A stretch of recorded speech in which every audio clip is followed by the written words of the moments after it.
Hello everyone and welcome to my The Young and the Restless official channel. I hope everyone is having a wonderful day. Before we begin, please hit the subscribe button and give this video a thumbs up. In Genoa City, power has always had a price, but some deaths run deeper than money or influence.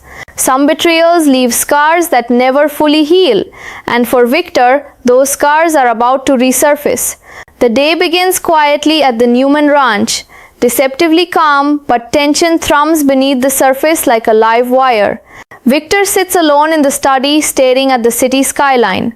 His fingers tap lightly on the armrest, almost absent-mindedly, but his mind is far from idle. Victor is a man who trusts few and betrays even fewer. Yet even he has been crossed a betrayal that cut deeper than any business loss, one that burned like fire under his skin, and now that past is echoing into the present. At that very moment, a reminder of history walks in, Billy Abbott. The son of the man Victor has loved, fought, and protected in countless ways, yet a man who has, time and again, been caught between loyalty and rivalry. Victor doesn't flinch, but the memories of old betrayals ripple in his mind. He remembers every slight, every moment where trust was broken, where promises were broken, where alliances crumbled. And he knows the same patterns are trying to emerge again. Billy walks in, unaware of the storm he's stepping into. He's focused on the immediate, on protecting Jack, on navigating Phyllis's schemes, on the impossible deadline Victor has set. But Victor is thinking bigger, much bigger. He rises from his chair slowly, deliberately, like a predator circling its prey. His eyes lock on Billy. The tension is almost suffocating. "You know what happens when someone crosses me," Victor says quietly, but every word carries weight. Every syllable drips with history. "And you've tested that patience before." Billy stiffens. He senses the underlying threat, not just about Chancellor, not just about Jack. This is personal. Old wounds are being reopened, and Victor's memory of betrayal is exacting its toll. Victor steps closer. "I don't forget. I don't forgive easily. And I certainly don't let the same mistake happen twice." Billy swallows, realizing that today's corporate battle is nothing compared to the emotional minefield he's just entered. Victor isn't just waging war over power. He's defending against a past betrayal that still smolders.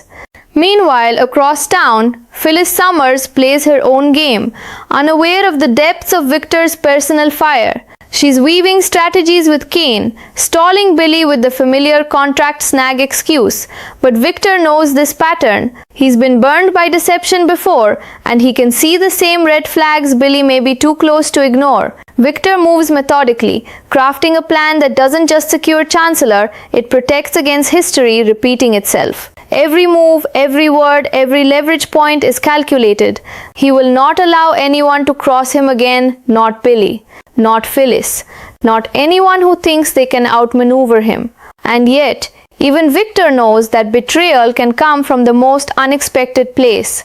That sometimes the ones closest to you, the family, the allies, can be the ones to cut the deepest. The camera of the mind pans back to Victor's face, eyes sharp, jaw set, a man who has learned that the cost of betrayal is measured not just in lost power, but in lost trust and in vengeance. Because in Genoa City, history has a way of repeating itself, and when it does, Victor will be ready. Billy, caught between loyalty, love, and corporate war, is walking right into it. Phyllis is maneuvering, Kane is scheming, and the ghosts of past betrayals are whispering in every shadow. Victor's message is clear. Cross him, betray him, and there will be consequences. Not just today, not just in business, but in the lives of everyone who dares stand in his way. As night falls over Genoa City, the air is thick with tension, anticipation, and the weight of history. And Victor, he's ready to prove that some deaths, some betrayals are never forgotten. The games have only just begun, and this time Victor holds all the cards. Night drapes over Genoa City, but the tension at the Newman ranch has only intensified. Victor stands by the fireplace, his posture as rigid and deliberate as a man guarding a fortress. Every line on his face tells a story of battles won and battles lost, of betrayals survived and of lessons learned the hard way. He remembers the one who crossed him before, the one who thought they could outmaneuver him. The sting of that betrayal is still there, quietly fueling every decision tonight. And now he sees the echoes of it in Billy Abbott, in the choices Billy is forced to make, the alliances he's forming, the loyalties he's questioning. Victor doesn't flinch when Billy walks in, but inside the gears are turning, calculating, remembering. He's not just here to reclaim power, he's here to ensure that history doesn't repeat itself. "You've always tested me, Billy," Victor says slowly, voice low but sharp, each word slicing the air. "And every time someone thinks they can play me, they learn the hard way that I never forget. I never forgive, and I never lose." Billy swallows hard. He's facing more than a corporate war. He's facing a man whose personal memory of betrayal could consume him and anyone standing in his way. Nikki watches silently, tension coiled like a spring. Victoria's eyes flick between her father and Billy, sensing the storm about to break. This isn't just about Chancellor, it's about history, pride, and vengeance. Victor doesn't need to speak the details aloud. He doesn't need to spell out the past. Billy knows. Everyone in the room knows. There are some lines you never cross with Victor Newman, and tonight they're being drawn in fire across town. The subtle chaos unfolds differently but with equal intensity. At Billy's apartment, the earlier warmth with Sally Spectra has dissipated. Their robes, their closeness, now feel fragile under the looming shadow of Victor's ultimatum. He recounts every word of Victor's demand, every implied threat. Chancellor will be Victor's by the end of the day, or Jack will vanish from their lives forever. Sally hears him, her hand finding his, grounding him. "You're not alone in this," she says firmly. Her eyes are steady, her presence a rare anchor in the storm. But even she feels the gravity. When Victor Newman decides to act, the world doesn't just bend, it shatters. Billy exhales, trying to center himself. His mind flashes briefly to Phyllis, the contract snag excuse. Kane once used it to betray him.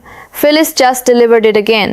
Coincidence, perhaps, but in a city where history has a habit of repeating itself, instincts are rarely wrong. Meanwhile, Kane Ashby's train is moving fast, but slower than the tension brewing in every direction. Phyllis stands at the window, staring out at the darkness rushing by. Her reflection is cold, calculating, but her eyes betray the tiniest flicker of something else. Worry. Not for power, not yet, but for what she could lose if the plan fails. Kane approaches, his voice low, strategic. "You can still fix this," he says. "Fix it how?" Phyllis snaps, turning sharply. "By giving up everything I've built? By choosing them," Kane replies softly, meaning Daniel, Summer, perhaps even reconciliation. The words hang in the air. For a woman who has always wielded power like armor, letting go, even for love, even for family, is terrifying. Phyllis doesn't answer. Not yet. She's too used to control, too accustomed to hiding vulnerability behind ambition. But Kane sees it. He sees the cracks forming, the tension between heart and empire. At Crimson Lights, Sharon Newman sits alone, replaying Matt's message over and over in her mind. "Sorry I missed you in LA." It's casual, innocuous. But beneath it lies the terrifying precision of a man who is always watching, always calculating. She feels it in her bones. Matt is playing mind games. He knows exactly what to say to unsettle her, to make every shadow in the coffee house feel alive. Nick walks up, his own tension palpable. "He's trying to rattle us," he says. Sharon nods slowly. He already has. But even in the shadow of fear, there's resolve in Sharon's eyes. She won't let Matt's games control her. She won't let the darkness win. Not today, not ever. Back at the Newman Ranch, Victor's plan begins to move like a silent avalanche. Billy, under the weight of impossible choices, is cornered. Chancellor, Jack, Phyllis, everything seems to hang by a thread.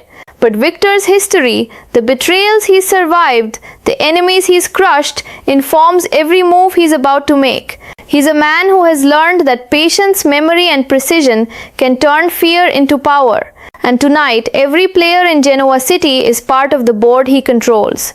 He doesn't just want Chancellor, he doesn't just want revenge. He wants certainty, he wants to ensure that anyone who ever crossed him, anyone who dared test him again, pays not just in business, but in consequences they can never forget. As the night deepens, every major player is at a crossroads. Billy must balance loyalty to family against the corporate and personal threats closing in. Phyllis wrestles with ambition, love, and the first real flicker of regret she's allowed herself in years.